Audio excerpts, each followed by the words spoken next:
Saudara-saudari dan anak-anak yang terkasih dalam Kristus, dari Novisiat SVD Kuburuteng Manggarai Flores NTT, saya Pastor Freddy Jahadin SVD menyampaikan ucapan selamat jumpa lagi lewat siraman rohani. Hari ini Kamis 26 November 2020. Injil hari ini diambil dari Lukas bab 21 ayat 20 sampai 28. Kita diingatkan bahwa kecemasan bisa mematikan tubuh jasmani kita. Marilah kita berdoa memohon penerangan Roh Kudus.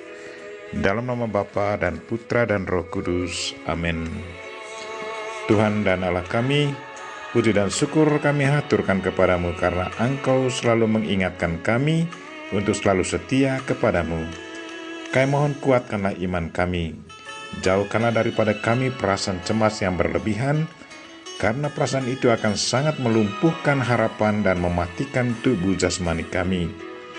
Tuhan, utuslah Roh Kudus-Mu, terangilah pikiran dan hati kami, agar sabda-Mu yang akan kami dengar dapat kami pahami dengan baik, dan isi pesan-Mu dapat kami hayati dan amalkan dalam hidup harian kami.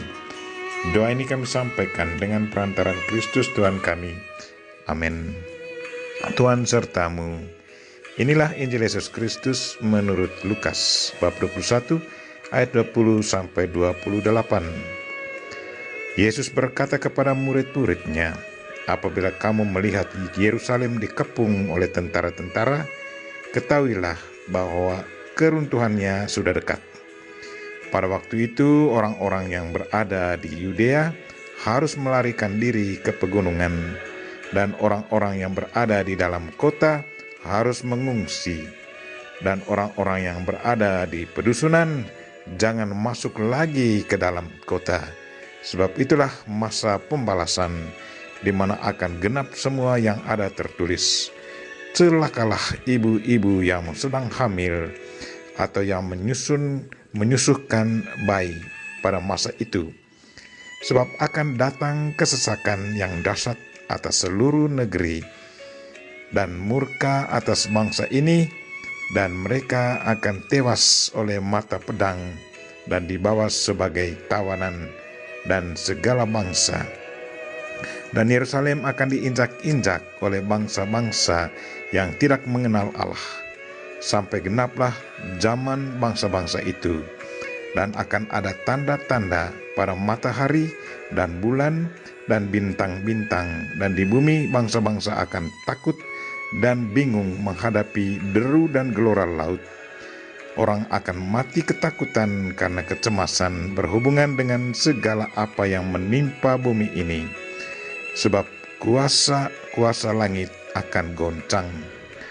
Pada waktu itu orang akan melihat Anak Manusia datang dalam awan dengan segala kekuasaan dan kemuliaannya. Apabila semuanya itu mulai terjadi, bangkitlah dan angkatlah mukamu, sebab penyelamatanmu sudah dekat. Demikianlah Injil Tuhan. Terpujilah Kristus.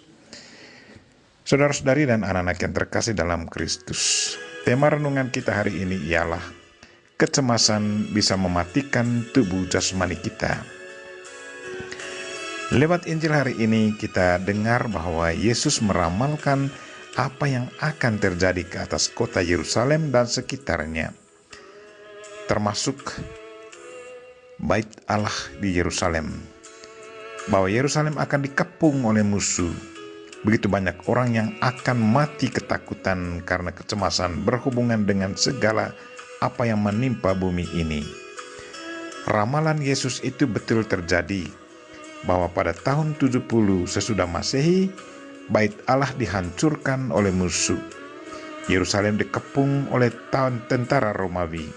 Tentara Romawi dipimpin oleh Titus mengepung dan menaklukkan kota Yerusalem.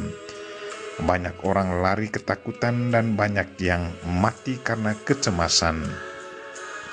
Kematian karena kecemasan ini ada kaitannya dengan psikologi. Dalam psikologi kita sebut psikosomatik. Pekerjaan organ tubuh terganggu karena perasaan ketakutan yang berlebihan.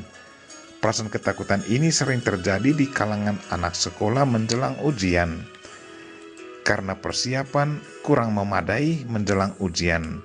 maka keadaan tubuh turut terganggu. Menit-menit sebelum ujian, ada anak yang lari ke kamar mandi, entah mau membuang air kecil atau air besar. Membuang air kecil atau besar sebenarnya bukan karena penyakit, tetapi karena perasaan takut menghadapi ujian. Kekurangan persiapan menghadapi apa yang akan terjadi akan sangat mengganggu kestabilan emosi. Ketegangan emosional akan turut mengganggu pekerjaan organ tubuh. Ketegangan emosional itu bisa mematikan pekerjaan organ tubuh. Saudara-saudari dan anak-anak yang terkasih dalam Kristus, menurut Dr. Masaru dalam bukunya Healing and Discovering the Power of Water, penyakit itu 90% dari pikiran dan 10% dari pola makan. Katanya, marah 5 menit akan menyebabkan sistem imun tubuh mengalami depresi 6 jam. Dendam dan menyimpan kepahitan menyebabkan imun tubuh mati. Dari situlah bermula segala penyakit seperti stres, kolesterol, hipertensi, serangan jantung, rematik, artritis, stroke. Jika sering stres, maka sering mengalami gangguan pencernaan.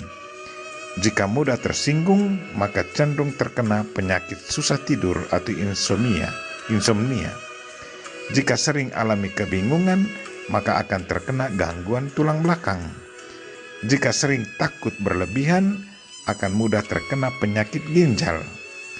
Jika suka berpikir negatif, maka akan mudah terkena penyakit sulit mencerna. Jika mudah emosi dan cenderung pemarah, rentan terhadap penyakit hepatitis. Jika sering merasa apatis atau tidak peduli terhadap lingkungan, maka akan berpotensi mengalami penurunan kekebalan tubuh.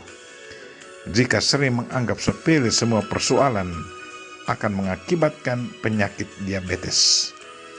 Jika sering bersedih dan merasa selalu rendah diri, menyebabkan penyakit leukemia atau kanker darah putih. Mungkin baik kalau kita mencek diri kita, apakah sakit yang sedang kita alami sekarang ada hubungannya dengan tingkah laku kita. Marilah saudara-saudari dan anak-anak yang terkasih, percayalah selalu bahwa kehadiran Tuhan dalam diri kita akan selalu menguatkan kita. Sebaliknya, kekurangan iman akan Tuhan sangat memperlemah harapan kita. Kita berdoa semoga Tuhan selalu menguatkan iman kita dan biarkan Roh Kudus selalu menuntun pikiran kita agar kita selalu berpikir positif. Kita memohon Bunda Maria untuk selalu mendoakan kita. Amin. Marilah kita mohon berkat Tuhan. Tuhan sertamu. Semoga Allah yang Maha Kuasa dan Maha Kasih melindungi, membimbing, dan memberkati saudara dan orang-orang yang kita doakan pada hari ini, secara khusus saudara-saudara kita yang lagi sakit, Bapa dan Putra dan Roh Kudus. Amin.